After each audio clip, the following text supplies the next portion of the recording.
بسم اللہ الرحمن الرحیم ربما یود الذین کفروا لو کانوا مسلمین صدق اللہ مولانا العظیم۔ 14واں پارہ ہے قرآن مجید کا اور سورہ الحجر ہے جس کی ایک آیت ہم نے کل پڑھی تھی۔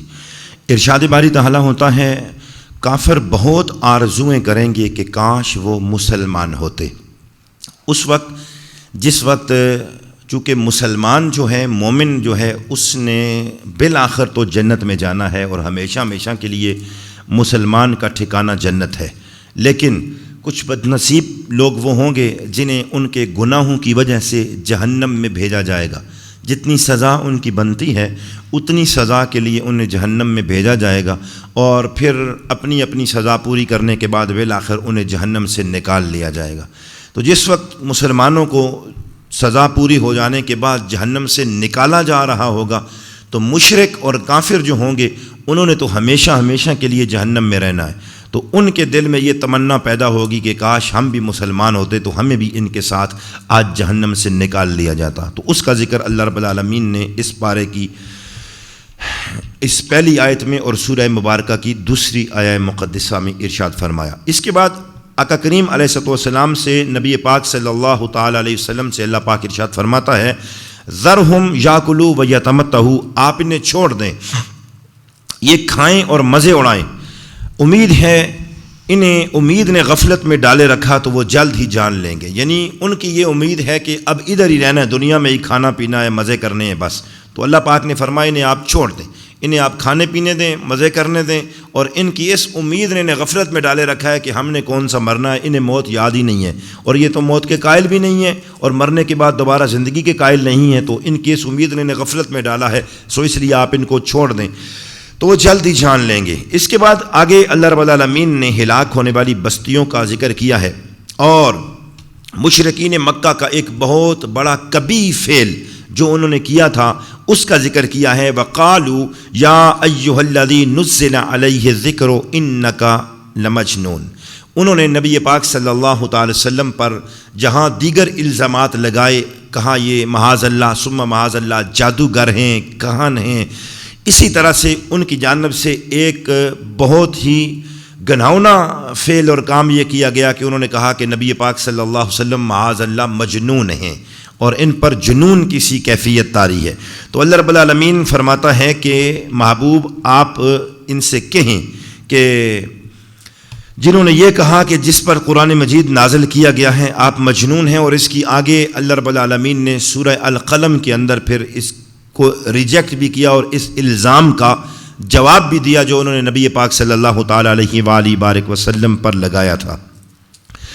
اس کے بعد آگے حفاظت قرآن کے متعلق اللہ پاک نے ارشاد فرمایا کہ انا نحن نزلنا الذکر وانا لہ لحافظون، بے شک اس قرآن مجید کو ہم ہی نے نازل کیا ہے اور ہم ہی اس کی حفاظت فرمانے والے ہیں۔ کفار مکہ کی جاہلیت سے بھرے ہوئے جو اعتراضات اور سوالات تھے نبی پاک علیہ السلام پر، ان کا جواب اللہ رب العالمین نے ارشاد فرمایا ہے۔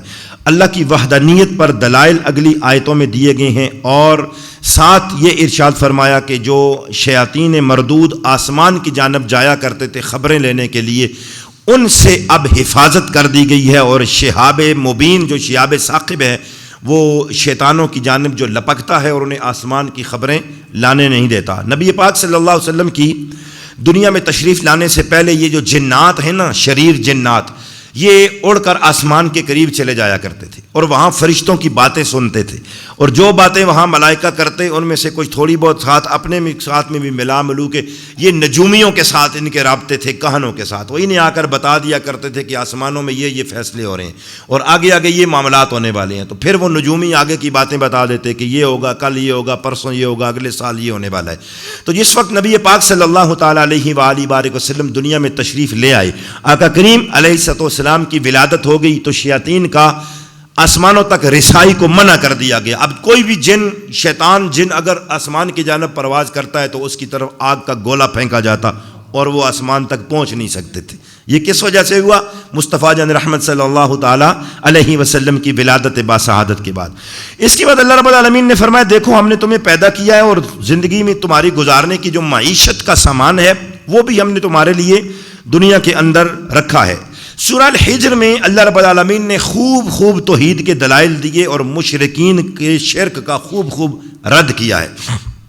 اس کے بعد اللہ رب العالمین نے قدرت الہیہ کی نشانیوں کو بیان کرتے ہوئے بارش کی مثال دی ہے کہ ہم کس طرح تمہارے لیے آسمان سے بارش برساتے ہیں، اور زندگی اور موت کی مثال اس سے دی کہ جب بارش برسا کے زمین کو مری ہوئی کو زندہ کر دیتے ہیں تو تمہیں بھی اسی طرح سے زندگی دیں گے۔ پھر انسان کی تخلیق کا ذکر کرتے ہوئے اللہ پاک نے ارشاد فرمایا، اور بے شک ہم نے انسان کو خشک بجتی ہوئی مٹی سے پیدا کیا جو سیاہ گارے کی طرح تھی، اور جنوں کو اس سے پہلے ہم نے آگ کے ساتھ پیدا کیا۔ جنوں کو انسانوں سے پہلے پیدا کیا گیا، اور زمین پر انسان کے آنے سے پہلے آدم علیہ السلام کی تشریف لانے سے پہلے جنات ہی تھے سارے۔ اس کو اللہ رب العالمین نے ذکر کیا، اور پھر حضرت آدم علیہ السلام کی تخلیق کا ذکر ہے، اور پھر اس پورے باب کو ایک مرتبہ پھر یہاں اللہ پاک نے بیان فرمایا کہ ہم نے فرشتوں سے کہا کہ آدم کو سجدہ کرو، سب نے کیا، ابلیس نے نہیں کیا۔ اس کے بعد اس شیطان نے جو اللہ رب العالمین سے مہلت مانگی کہ مجھے قیامت تک کے لیے مہلت دو، اس کا ذکر ہے، اور پھر اس نے یہ کہا کہ میں تیرے عبادوں جو تیرے بندے ہیں ان بندوں کو بھی میں ورغلاؤں گا، انہیں بھی تباہ و برباد کروں گا، اپنے ساتھ اس نے قسم وہاں پہ کھائی۔ تو اللہ رب العالمین نے ارشاد فرمایا کہ اس کے ساتھ ساتھ اس نے نا سارے بندوں کو کہا کہ کچھ کی تخصیص ابلیس نے خود ہی کر دی، الا عبادک منہم المخلصین، میں سارے بندوں کو گمراہ ضرور کروں گا لیکن ان میں سے کچھ جو تیرے مخلص بندے ہوں گے نا، مخلص بندے اخلاص والے، ان پر میرا داؤ نہیں چل سکے گا۔ اللہ رب العالمین نے فرمایا یہ میری طرف آنے والا سیدھا راستہ ہے، بے شک میرے بندوں پر تو تیرا کوئی قابو نہیں ہوگا، جو میرے ہوں گے وہ تیرے کہنے پہ نہیں آئیں گے، ان پر تو تیرا داؤ نہیں چل پائے گا، لیکن یہ یاد رکھ کہ جو تیرے پیچھے چلے گا نا، جنہیں تو برباد کرے گا، تو میں انہیں بھی اور تجھے بھی اٹھا کر جہنم میں ڈال دوں گا۔ اگلی آیت میں چوتھا رکوع شروع ہوتا ہے، اور سورہ الحجر کی آیت نمبر 45 میں اللہ نے متقین کا جو اجر ہوگا، جنت میں جو پروٹوکول ہوگا، جو ان کی وہاں پہ ٹور ہوگی، اس کو بیان فرمایا۔ ادخلوها بسلام آمنین، اللہ کی جانب سے فرمایا جائے گا سلامتی اور امن کے ساتھ آج اس جنت میں داخل ہو جاؤ، اور ہم نے ان کے سینوں میں جتنے بھی کینے تھے وہ کھینچ لیے، اور وہ آپس میں سارے بھائی ہوں گے۔ اس سارے ذکر کو بیان کر کے فرمایا پھر ہم ان کے لیے تخت بچھائے ہوئے ہوں گے، اور وہ جنتی تختوں پر آمنے سامنے ایک دوسرے کے بیٹھے ہوئے ہوں گے، اس پورے ماحول کو بیان فرمایا۔ اس کے بعد اگلی آیت مبارکہ ہے آیت نمبر 49، اور یہ بہت بڑی خوشخبری ہے ہم جیسے گناہگاروں کے لیے۔ اللہ رب العالمین نے اپنے محبوب علیہ السلام سے ارشاد فرمایا، نبئ عبادی انی انا الغفور الرحیم، فرمایا محبوب میرے بندوں کو یہ خوشخبری سنا دیں، یہ خبر ان تک پہنچا دیں کہ بے شک میں بخشنے والا، رحم فرمانے والا ہوں۔ تمہارا تعلق اللہ رب العالمین کے ساتھ ہونا چاہیے، ایمان کامل ہونا چاہیے۔ رہ گئی بات گناہ کرنے کی یا گناہگار ہونے کی، تو اس معاملے میں پریشان نہیں ہونا، اللہ تمہارا معاف فرمانے والا ہے، وہ غفور الرحیم ہے۔ جب بھی تم اس کی بارگاہ میں آ کے مغفرت کے طالب ہوگے تو اللہ رب العالمین نے تمہارے گناہوں کو معاف فرما دینا ہے۔ اور اس کے ساتھ ساتھ عذاب کا بھی ذکر کر دیا، وَأَنَّ عَذَابِي هُوَ الْعَذَابُ الْعَلِيمُ، میں معاف بھی بہت کرتا ہوں لیکن اگر عذاب دوں تو پھر میرا عذاب بھی بہت دردناک ہوتا ہے۔ اس کے بعد اللہ رب العالمین نے اگلی آیت میں آیت نمبر 51 سے پھر ابراہیم علیہ السلام کے مہمانوں کا ذکر کیا۔ کون سے؟ وہ جو فرشتے آئے تھے اور جن کے لیے بچڑا پکا کے رکھا تھا، جو پیچھے ہم چیپٹر پڑھ چکے ہیں، اس کو ذکر کر کے ابراہیم علیہ السلام کا پورا جو قول و قرار ان کے ساتھ ہوا تھا حضرت ابراہیم علیہ السلام کا فرشتوں کے ساتھ، اس کو ذکر کر کے فرشتوں کا یہ کہنا کہ ابراہیم علیہ السلام ہم کس طرف آئے، فلما جاء آل لوط المرسلین، کہ ہم تو لوط علیہ السلام کی قوم کو عذاب دینے کے لیے آئے ہیں، جو کام وہ کیا کرتے تھے ان کو عذاب دینے کے لیے آئے ہیں۔ اللہ رب العالمین فرماتا ہے ہم نے حضرت لوط علیہ السلام سے فرمایا فَأَسْرِ بِأَهْلِكَ بِقِطْعٍ مِّنَ اللَّيْلِ، اور لوط علیہ السلام کو اللہ نے فرمایا کہ راتوں رات اپنے اہل خانہ کو لے کر آپ نکل جائیں، آج ہمارا عذاب ان پر آنے والا ہے، حجت تمام ہو گئی ہے، اپنے گھر والوں کو لے کر چلیں، آپ خود بھی ان کے پیچھے پیچھے چلیں، اور تم میں سے کوئی بھی پیچھے مڑ کے نہ دیکھے، سیدھے راستے پر چلتے رہو جہاں تک تمہیں حکم دیا جا رہا ہے۔ مطلب ہے کہ پیچھے نہیں دیکھنا ان کے ساتھ اب کیا ہو رہا ہے، اب ان پر کیا دیکھنا، جب انہوں نے بات کو مانا نہیں ہے، سمجھے نہیں ہے، اور یہ بہت گمراہوں والا کام کرتے رہے ہیں، تو کوئی بھی تم میں سے پیچھے مڑ کر نہ دیکھے۔ آپ نے یہ نہیں دیکھنا کہ ان کے ساتھ کیا ہو رہا ہے، اب آپ نکلیں، ہم جانیں اور ہمارا کام جانیں۔ وَقَضَيْنَا إِلَيْهِ، اور ہم نے فیصلہ کر لیا ہے، ذَلِكَ الْأَمْرُ، اس بات کا کہ صبح کے وقت ان کافروں کی جڑ ہی کٹ جائے گی۔ اللہ اکبر، کیا لفظ اللہ رب العالمین کے قرآن پاک نے استعمال فرمائے، ان دابر ہؤلاء مقطوع مصبحین، صبح کے وقت ان کی جاڑی کٹ جائے گی۔ اور پھر حضرت لوط علیہ السلام کے پاس وہ فرشتے جس وقت آئے تو انسانی شکل میں آئے تھے، اور آپ جانتے ہیں کہ لوط علیہ السلام کی قوم کیا گناہ کرتی تھی، وہ بجائے عورتوں کے مردوں کے ساتھ، نوخیز لڑکوں کے ساتھ جنسی فعل کرتے تھے اور بدکاریاں کیا کرتے تھے۔ جس وقت یہ فرشتے آئے نا انسانی شکل میں، معصوم تھے بڑے سونے، تو یہ قوم والے ان کے لیے بھی تیار ہو گئے اور لوط علیہ السلام کے گھر کا گھیراؤ کر لیا۔ ان کو پتہ چلا کہ سونے سونے لڑکے ان کے گھر میں آئے ہوئے ہیں، تو انہوں نے کہا کہ یہ ہمارے والے کرو۔ حضرت لوط علیہ السلام نے ان کو سمجھایا واتقوا اللہ ولا تخزون، اللہ سے ڈرو، مجھے رسوا نہ کرو، یہ میرے پاس مہمان آئے ہوئے ہیں اور میں نے تمہیں منع کیا تھا کہ اس معاملے میں دخل نہیں کرنا۔ ہؤلاء بناتی ان کنتم فاعلین، اگر تم نے خواہشات نفسانی کو پورا کرنا ہے تو میری قوم کی بیٹیاں ہیں، جس مقصد کی اللہ نے عورتوں کو بنایا ہے، ان بیٹیوں کے ساتھ شادی کرو اور ان کے ساتھ تم اپنے جو بھی تمہارے معاملات ہیں وہ پورے کرو اور اپنی خواہشات نفسانیوں کو پورا کرو۔ اللہ نے یہاں پر محبوب کریم صلی اللہ علیہ وسلم کو ذکر سناتے نا ایک ایسا ماحول بن گیا۔ اللہ رب العالمین فرماتا ہے لعمرک، محبوب مجھے آپ کی ساری زندگی کی قسم ہے، انہم لفی سکرتہم یامہون، بے شک وہ نشے میں بہک رہے تھے اور نشے میں مدہوش ہو چکے ہوئے تھے۔ بالکل محبوب وہ نشے میں بٹک رہے تھے، اور محبوب ہمیں آپ کی جان کی قسم ہے، آپ کی ساری حیاتی کی قسم ہے۔ اللہ اکبر، ولادت سے لے کر وصال تک میرے پاک نبی صلی اللہ علیہ وسلم کی سیرت طیبہ زندگی کا ایک ایک لمحہ پاکیزہ، ایک ایک لمحہ طہارت والا، سارے انبیاء اور رسل میں سے میرے اور آپ کے کریم آقا صلی اللہ علیہ وسلم کی یہ شان اور عظمت ہے کہ محبوب کی پوری زندگی کی قسم اللہ رب العالمین نے بیان فرمائی ہے۔ اللہ فرماتا ہے جب دن نکلا تو زوردار چیخ نے انہیں آ پکڑا، اور کیا ہوا، ہم نے فجعلناها عالیہا سافلہا، ہم نے زمین کی اوپر والا حصہ نیچے کر دیا، نیچے والا حصہ اوپر کر دیا، وَأَمْطَرْنَا عَلَيْهِمْ حِجَارَةً مِّن سِجِّيلٍ، اور ہم نے ان پر پتھر برسائے آسمان سے، نشان زدہ پتھر۔ کوئی بھی پتھر آتا، مفسرین کہتے ہیں تو ہر بندے کا اس پر نام لکھا ہوا تھا، وہ اس کو اتر آسمان سے بارش ہوئی پتھروں کی، وہ جو اس کو لگتا جاتا وہ وہیں پہ ڈھیر ہوتا جاتا۔ اس کا ذکر اللہ رب العالمین نے بیان فرمایا کہ ان کی بستیاں، غور کرنے والوں کے لیے وہ بستیاں اس راستے پر اب بھی موجود ہیں، اجڑی ہوئی ہیں، وہاں رہنے والے باسی اب کوئی بھی نہیں ہے، تو انہیں دیکھ کر عبرت حاصل کر لینی چاہیے۔ اس کے بعد یہ آیت وَإِن كَانَ أَصْحَابُ الْأَيْكَةِ، اصحاب الایکا یہ بھی ایک اصطلاح ہے، جب ہم ترجمہ پڑھتے ہیں تو پھر پڑھیں گے بھی تو اس سے گزر جائیں گے کہ اللہ رب العالمین فرماتا ہے کہ جو اصحاب الایکا تھے نا وہ بھی ظالم تھے۔ اصحاب الایکا، ایکا کہتے ہیں جنگل کو، یعنی وہ جو گھنے جنگل میں رہنے والے لوگ تھے وہ بھی ظالم تھے۔ اس سے مراد کون سی قوم ہے؟ حضرت شعیب علیہ السلام کی۔ ان کا علاقہ زرخیز تھا، بڑا جنگل والا تھا، بڑے درخت تھے اور بڑا سرسبز و شاداب علاقہ تھا، بس مری سمجھ لیں ایسا علاقہ تھا۔ اللہ رب العالمین نے سرسبز و شاداب علاقہ ان کو رہنے کے لیے دیا تھا، تو اللہ فرماتا ہے وہ بھی ظالم تھے۔ فانتقمنا منہم، تو ہم نے ان سے بھی انتقام لیا، اور وہ بھی سیدھے راستے پر بستیاں ہیں، مین سڑک، مین روڈ پر ان کی بستیاں ہیں، اور جاتے ہوئے آپ ان کو بھی دیکھ سکتے ہیں کہ یہ بھی رہتے تھے، اب ان کا بھی نام و نشان مٹ گیا۔ اور اس کے بعد اللہ رب العالمین نے اس لفظ کو یہاں اس آیہ مبارکہ میں بیان فرمایا جس کی نسبت سے اس سورت کا نام سورہ الحجر ہے۔ وَلَقَدْ كَذَّبَ أَصْحَابُ الْحِجْرِ الْمُرْسَلِينَ، اور بے شک ہجر والوں نے بھی رسولوں کو جھٹلایا۔ یہ ہجر کون سا ہے؟ یہ وہی جو میں نے کل آپ کے سامنے بیان کیا ہے، حضرت صالح علیہ السلام کی قوم کا علاقہ، قوم سمود کا۔ یہ مدینہ شریف سے شام جاتے ہوئے تبوک روڈ پر آتا ہے، اور میں نے الحمدللہ یہ علاقہ دیکھا ہے۔ جو قوم صالح کی جو بستی قوم سمود کی تھی، انہوں نے وہ مکان جس طرح پہاڑوں کے اندر تراش کر بنائے ہوئے تھے اور بڑے عجیب عجیب آلات اور معاملات تھے، وہ سارے وہاں پر موجود ہیں۔ تو یہ ہیں اصحاب الحجر۔ اللہ فرماتا ہے انہوں نے بھی رسولوں کو جھٹلایا تھا، اور کیا کرتے تھے؟ وَكَانُوا يَنْحِتُونَ مِنَ الْجِبَالِ بَيُوتًا آمِنِينَ، وہ بغم ہو کر پہاڑ تراش کر اپنے مکان بناتے تھے، پتھر نہیں لگاتے تھے۔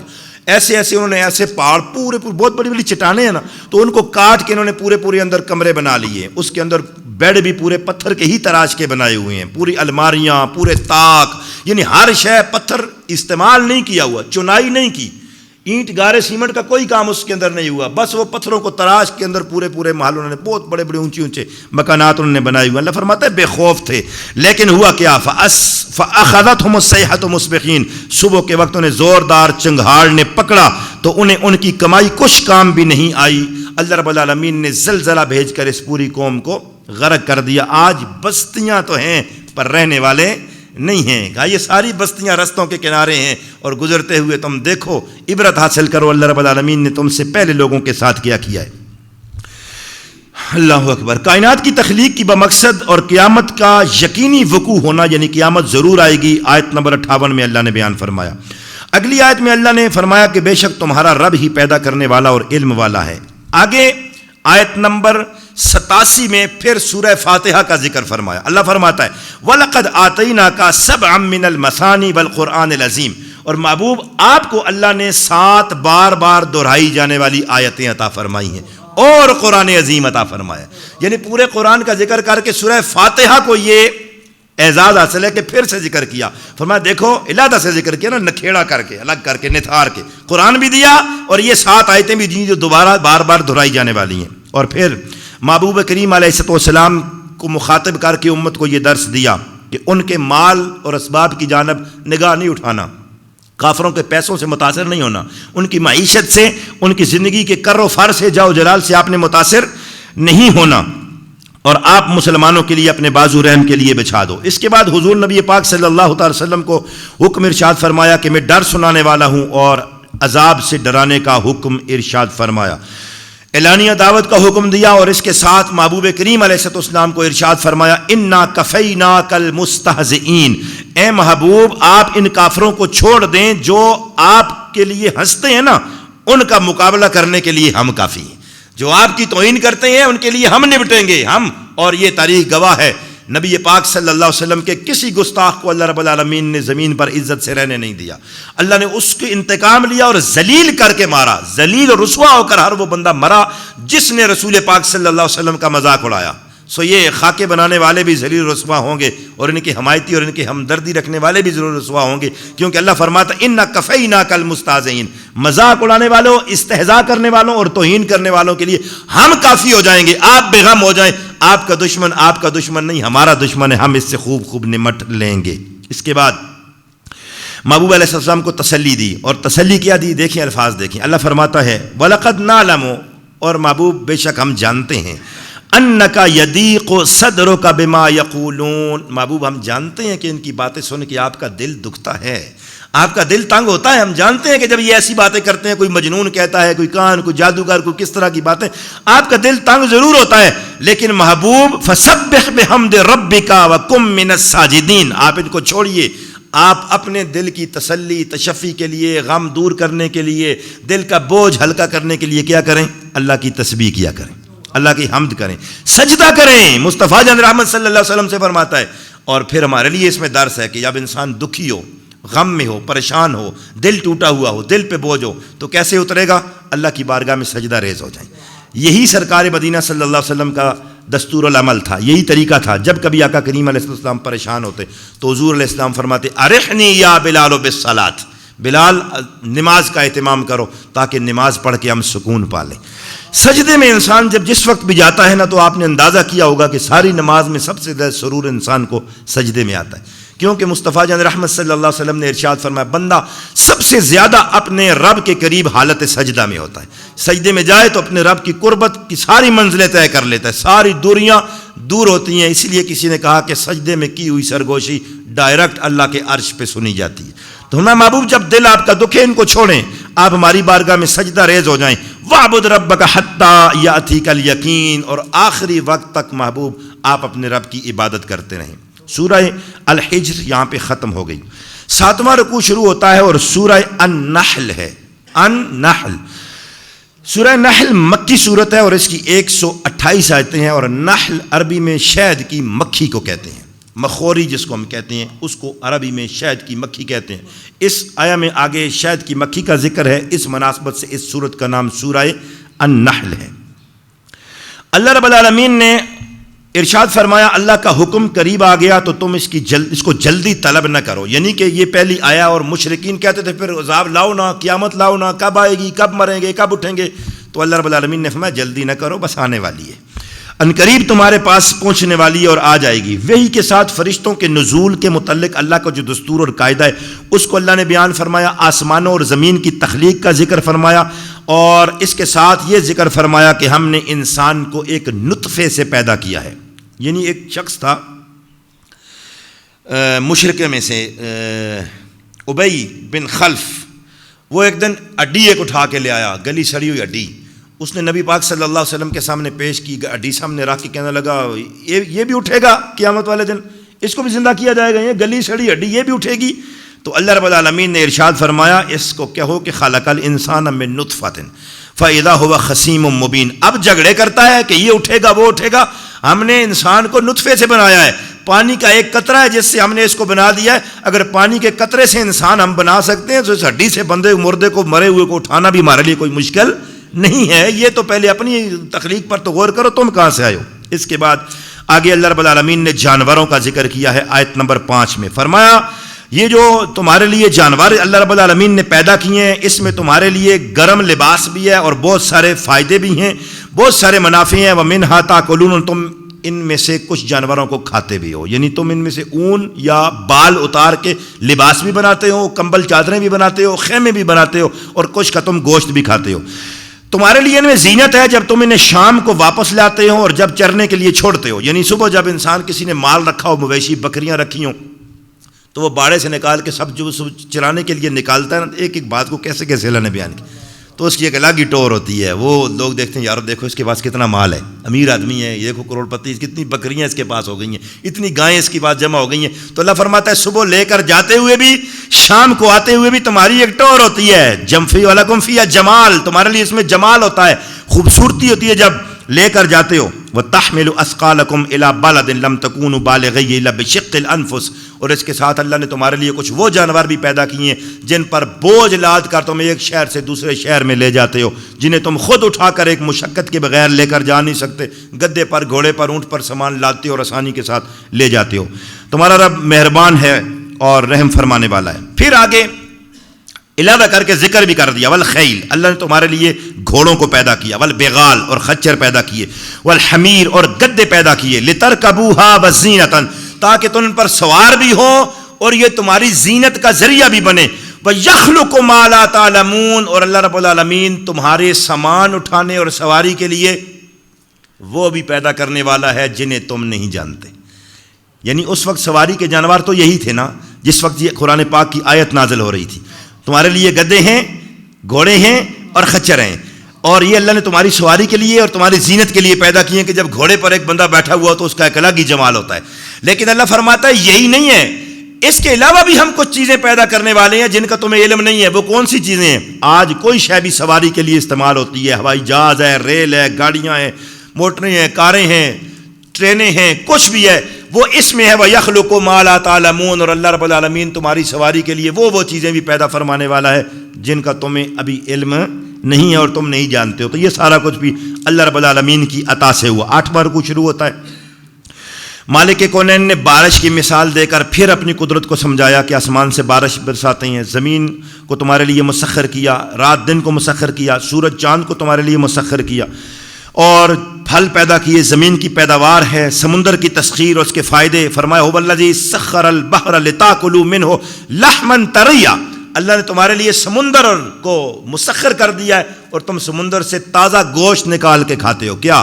مچھلی، کسی شے کا ذکر نہیں چھوڑا، فرمایا دیکھو مچھلیاں بھی وہاں سے نکالتے ہو اور تازہ گوشت تم لے کر کھاتے بھی ہو، اور وتستخرجوا منه حلیۃ تلبسونها، اور تم اس سمندر میں سے زیور بھی نکالتے ہو، موتی نکلتے ہیں، مونگے نکلتے ہیں، وہ کوڑیاں سی نکلتی ہیں جن کا سامان بھی بنایا جاتا ہے اور اس کے ہار بھی بنائے جاتے ہیں، یہ سارا کچھ اللہ رب العالمین نے تمہارے لیے نکالا، اور اس پانی میں تم کشتیاں چلاتے ہو جس سے تم اللہ کا فضل تلاش کرتے ہو، سامان تجارت لاتے لے جاتے ہو، امپورٹ ایکسپورٹ کرتے ہو بحری جہازوں کے ذریعے، یہ سارا کچھ اللہ نے تمہیں کس لیے دیا؟ لعلکم تشکرون، تاکہ تم اللہ کا شکر ادا کرو۔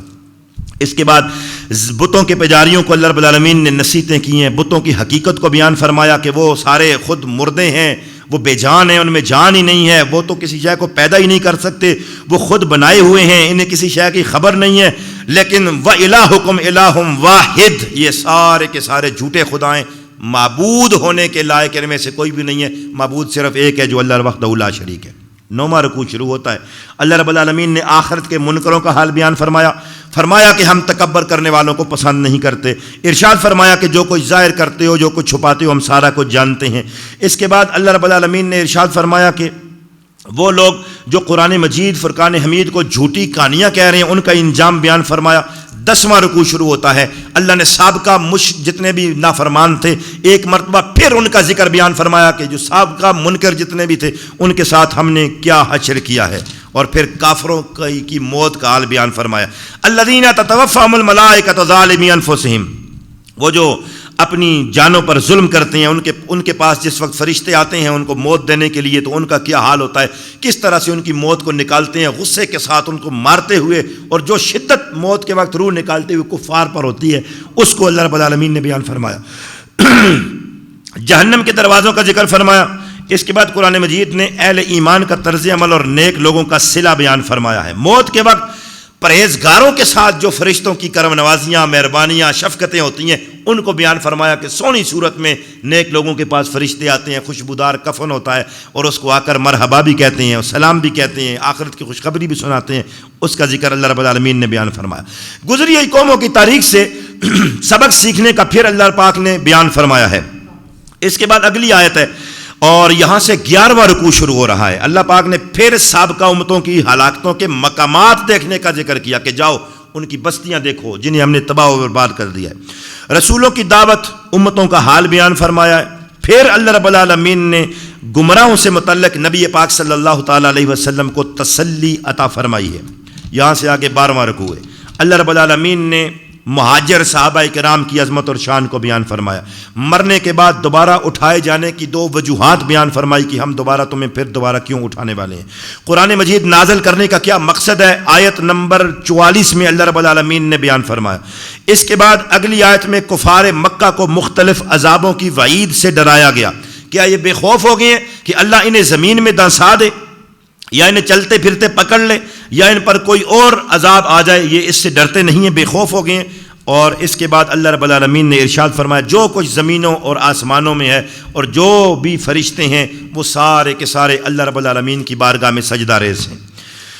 اللہ اکبر۔ آیت نمبر 51 میں اپنی توحید کا ذکر فرمایا۔ اس کے بعد شرک کی ممانعت ہے، فرشتوں کی صفتوں کو بیان فرمایا آیت نمبر 55 میں، اور اس کے بعد مصیبت کے وقت اور عافیت ملنے پر لوگوں کا حال بیان کیا کہ مصیبت آئے تو ہماری بارگاہ میں آ جاتے ہیں اور عافیت ہو تو پھر منہ پھیر لیتے ہیں، اس کا ذکر بیان فرمایا۔ کچھ لوگ وہ تھے مشرکوں میں سے جنہوں نے بتوں کے لیے رزق میں سے حصہ مقرر کر رکھا ہوا تھا، ان کا ذکر بیان فرمایا، ان کو تنبیہ فرمائی۔ اس کے بعد اگلی بات، چونکہ کفار مکہ اور مشرکین مکہ بیٹیوں کے پیدا ہونے پر بہت خفا ہوتے تھے اور برا سمجھتے تھے، اس کا بیان اللہ رب العالمین نے فرمایا وَإِذَا بُشِّرَ أَحَدُهُمْ بِالْأُنْثَى ظَلَّ وَجْهُهُ مُسْوَدًّا وَهُوَ كَظِيمٌ۔ جب ان میں سے کسی کو بیٹی پیدا ہونے کی خوشخبری سنائی جاتی ہے نا تو اللہ فرماتا ہے سارا دن اس کا منہ کالا رہتا ہے اور وہ غصے میں بھرا رہتا ہے، اور اس برائی کے سبب وہ لوگوں سے چھپتا پھرتا ہے اور یہ سوچتا رہتا ہے اَيُمْسِكُهُ عَلَىٰ هُونٍ أَمْ يَدُسُّهُ فِي التُّرَابِ۔ وہ سارا دن اس ٹینشن میں رہتا ہے کہ اب بے شرمی کی ساتھ اس بچی کو زندہ رکھے یا اسے مٹی کے اندر دبا دے۔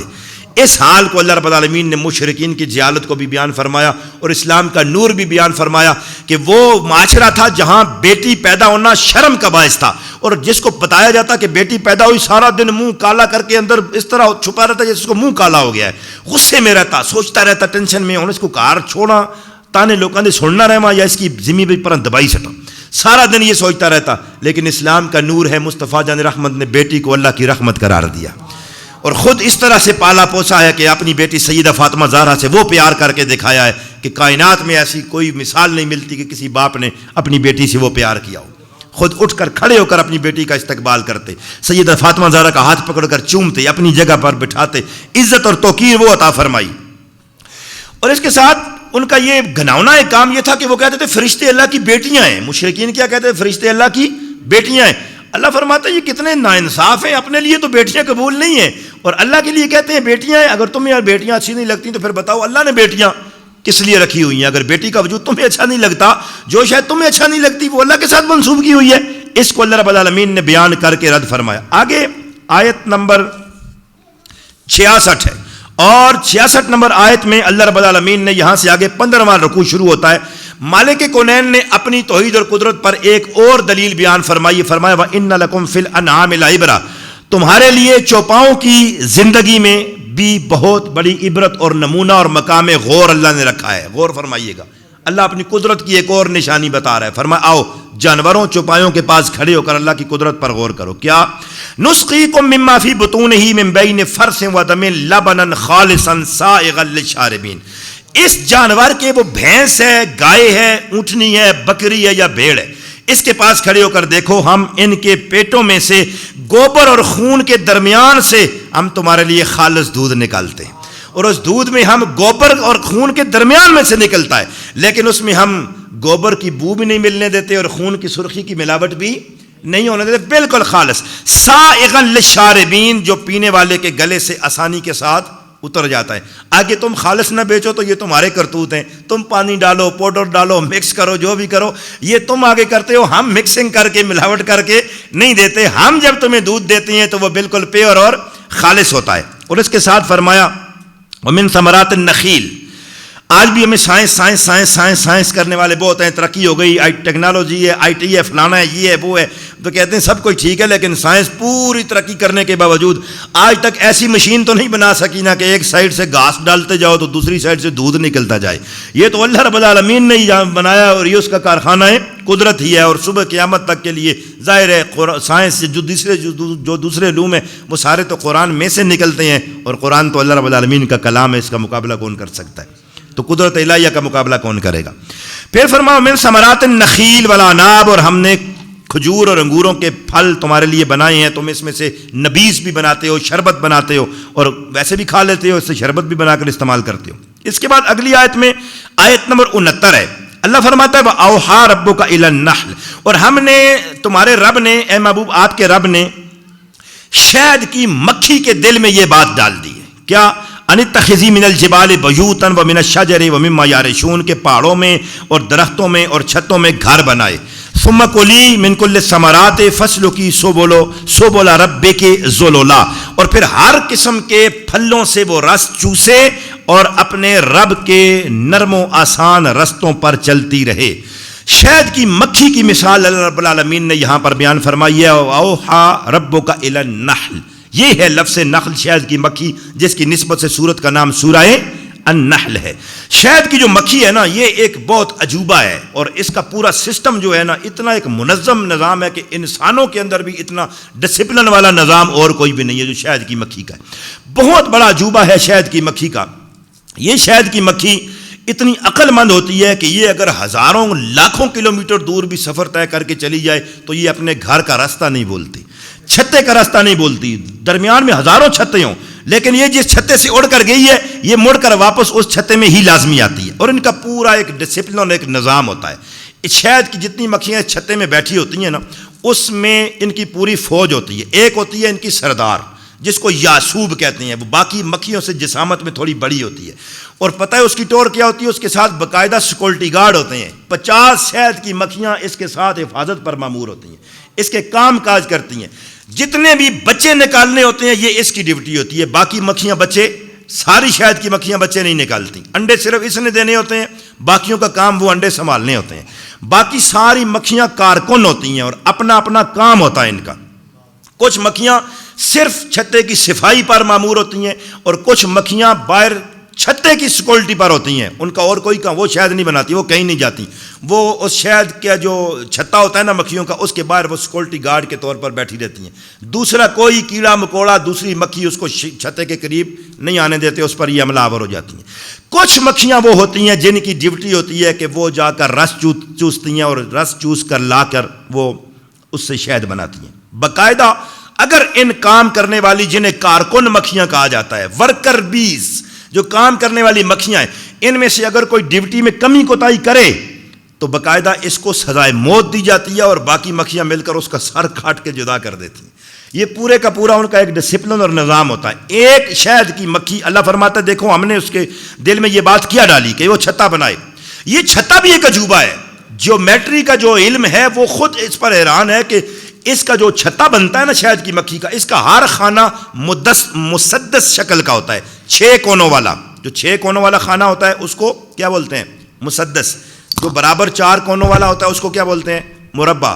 اور جو ایک لمبائی زیادہ ہو اور چوڑائی کم ہو اس کو بولتے ہیں مستطیل, اور 3 کونے والوں کو کیا بولتے ہیں مثلث, اور جو 6 کونوں والا ہوتا ہے اس کو کیا بولتے ہیں مسدس. تو اس کا ہر خانہ کیا ہوتا ہے مسدس شکل میں یہ بناتی ہے. اور یہ نہیں ہے کہ مسدس شکل میں بنا ہوا ہے تو ایک اس کا جو ضلع ہے, اس کو ضلع جیومیٹری کی زبان میں بولتے ہیں, ایک ضلع لمبا ہو تو دوسرا چھوٹا ہو, نہ بالکل ایکورائٹ جس طرح کسی نے پرکار رکھ کے ناپ کے بنائے ہوئے ہوں.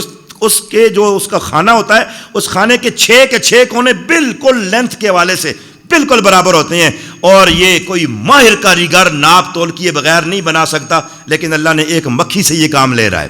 اسی لیے تو کہا توجہ کرو, غور کرو اس میں کیا ہے, اور اس میں اس کے اندر حکمت بھی ہے. ایک تو اس کے اندر شاید زیادہ محفوظ ہوتا ہے, اور دوسرا یہ کہ پھر یہ جب اس شکل میں بنے تو جگہ خالی کوئی نہیں رہتی, کوئی جگہ بھی خالی خانہ کیے بغیر نہیں رہتی. علاوہ ازیں مربع ہو مستطیل ہو یا مثلث ہو تو جگہ خالی بالآخر کونے کھانچے میں بچ ہی جاتی ہے, لیکن جب مسدس شکل میں بنا ہوا ہو تو پھر اس سے بچتی نہیں ہے جگہ, اور پورے خانے بنتے ہیں اور اس سے شاید پورے کا پورا بنتا ہے. پھر دیکھو ایک مکھی, ہر مکھی اپنے چھتے سے پھول تک تقریباً 7 سے 15 چکر لگاتی ہے. ڈیوٹی ہوتی ہے اس کی دہاڑ پوری, یوں سمجھ لو کہ 8 گھنٹے ڈیوٹی ہے, اور اس 8 گھنٹے ڈیوٹی میں اس کی ہمت ہے 7 سے لے کر 15 تک چکر لگاتی ہے, وہ پھول کا رس چوس کر آتی ہے.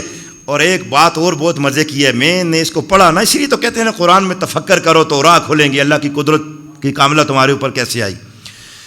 جو شہد کی مکھی جس پھول سے رس چوس لیتی ہے وہ اس پر نشان لگا دیتی ہے.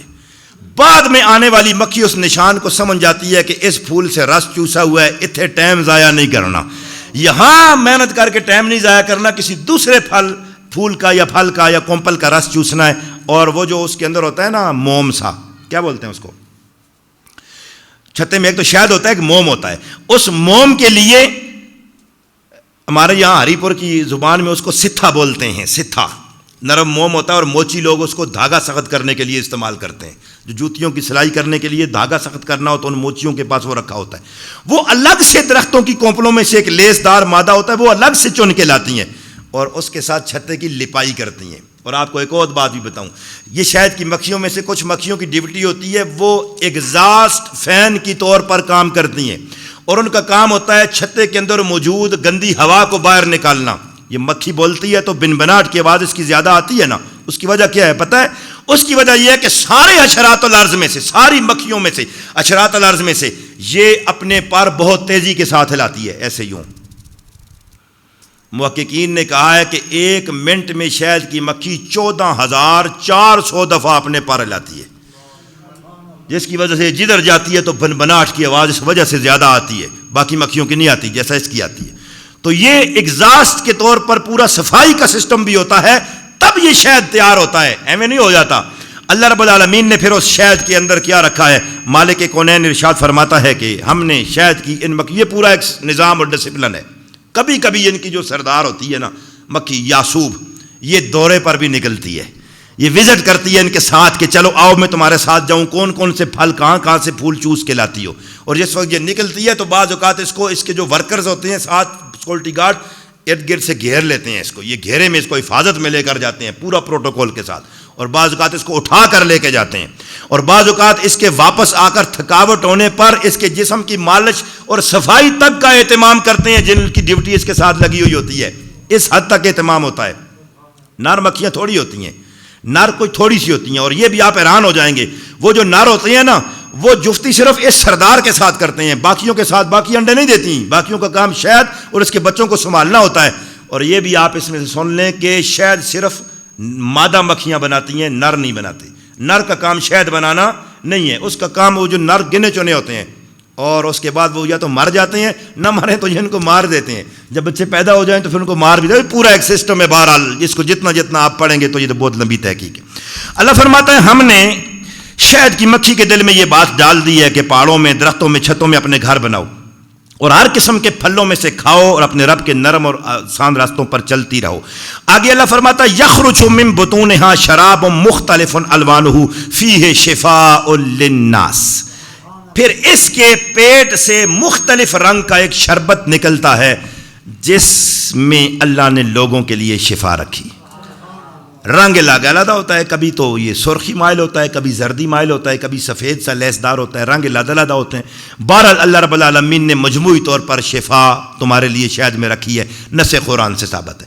مصطفیٰ جان رحمت صلی اللہ تعالیٰ علیہ وآلہ بارک وسلم کو شہد زیادہ پسند تھا. شہد، اس میں یہاں شربت استعمال ہوا ہے، ویسے شہد جو ہے یہ تو اردو کا یا ہندی کا یا فارسی کا لفظ ہے. عربی میں شہد کو عسل کہتے ہیں، عین سین لام، عسل. نبی پاک صلی اللہ علیہ وسلم کو بذات خود بھی شہد بہت زیادہ پسند تھا، اور حضور علیہ السلام ماء العسل صبح صبح استعمال فرمایا کرتے تھے. ماء العسل کس کو کہتے ہیں؟ نیم گرم پانی میں شہد ڈال کر شربت بنا کر پینا. رسول پاک صلی اللہ علیہ وسلم کی زوجہ محترمہ حضرت زینب سلام اللہ علیہ باقاعدہ شہد منگا کر رکھتی تھیں اور نبی پاک صلی اللہ علیہ وسلم کو پیش کیا کرتی تھیں، اور اس ہیلے کے لیے بھی رکھا ہوا تھا کہ مصطفیٰ کو چونکہ شہد کا شربت پسند ہے تو شہد کے لیے سرکار بار بار تشریف لائیں گے، وہ شہد استعمال فرما لیں گے، میں مصطفیٰ کے چہرے کا دیدار کر لوں. اور شربت بناؤں گی تو جتنے دیر شربت بنے گا اتنی دیر مصطفیٰ میرے گھر میں تشریف فرما ہوں گے، تو اللہ کی رحمتوں کا مرکز میرا گھر بنا رہے گا.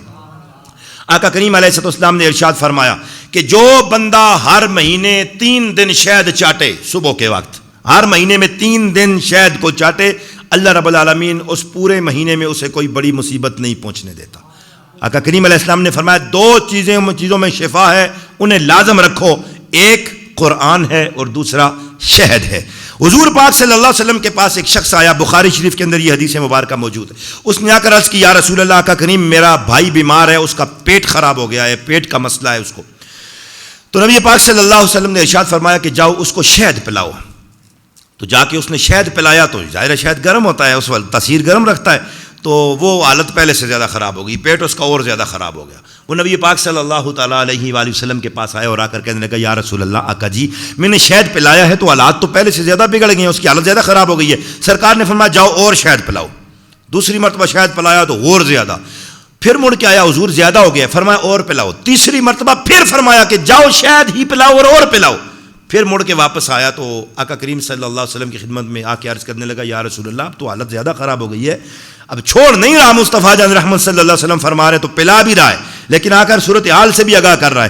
آقا کریم علیہ السلام نے ارشاد فرمایا، تمہارے بھائی کا پیٹ جھوٹا ہے، خدا کا قرآن سچا ہے، تم اس کو شہد ہی پلاؤ، اللہ شفا دے گا. چوتھی مرتبہ پھر جب شہد پلایا تو اس کی بیماری دور ہو گئی، اللہ رب العالمین نے اس کو صحت عطا فرمائی.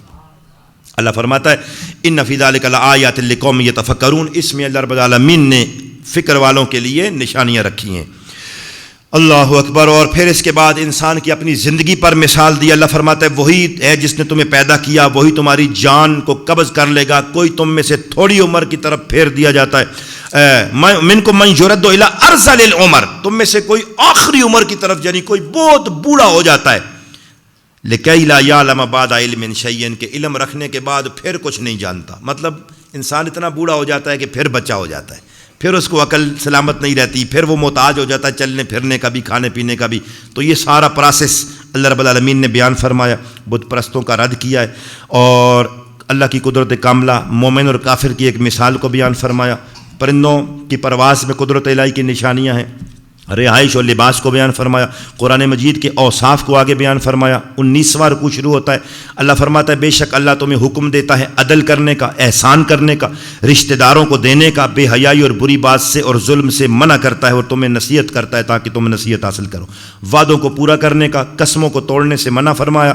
اللہ رب العالمین نے فرمایا قسموں کو بائی میں ایک دوسرے کو دھوکہ دینے کا ذریعہ نہ بناؤ، اور دنیا اور آخرت کا تقابل، صبر کرنے والوں کے لیے جو اجر ہے، باعمل مسلمانوں کے لیے جو اجر و ثواب ہے اس کو بیان فرمایا. اور پھر فرمایا کہ مرد ہو یا عورت ہو، اس کی کوئی تخصیص نہیں، مومن ہو اچھا کام کرے تو ہم اس کو پاکیزہ زندگی عطا فرما دیں گے.